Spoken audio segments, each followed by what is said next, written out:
എൻസൈക്ലോമിക്സിന്റെ പുതിയൊരു വീഡിയോയിലേക്ക് നിങ്ങൾക്ക് ഏവർക്കും സ്വാഗതം.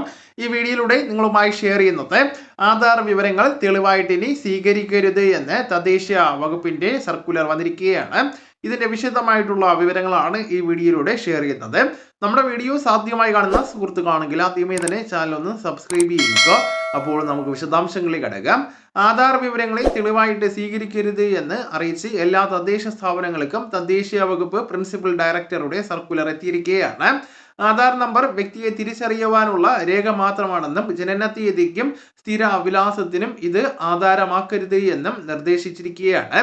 ജനന സർട്ടിഫിക്കറ്റ് ആണ് പ്രായത്തിന്റെ കാര്യത്തിൽ ഏറ്റവും ആധികാരികപരമായിട്ടുള്ള രേഖ.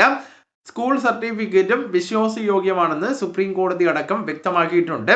ആധാർ ജനന തീയതിയുടെ അടക്കം തെളിവല്ല എന്ന് ആധാർ അതോറിറ്റിയും വിവിധ കോടതികളും വ്യക്തമാക്കിയിട്ടുണ്ട്.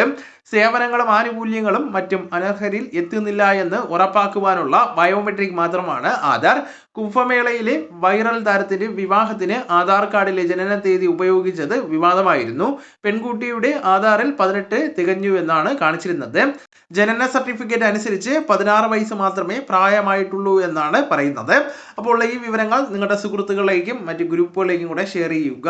നമുക്ക് തുടർന്നും വിജ്ഞാനപരമായിട്ടുള്ള മറ്റ് വീഡിയോസും ആനുകാലിക വിവരങ്ങളുമായിട്ട് വീണ്ടും കാണാം. അതുവരെ ഗുഡ് ബൈ.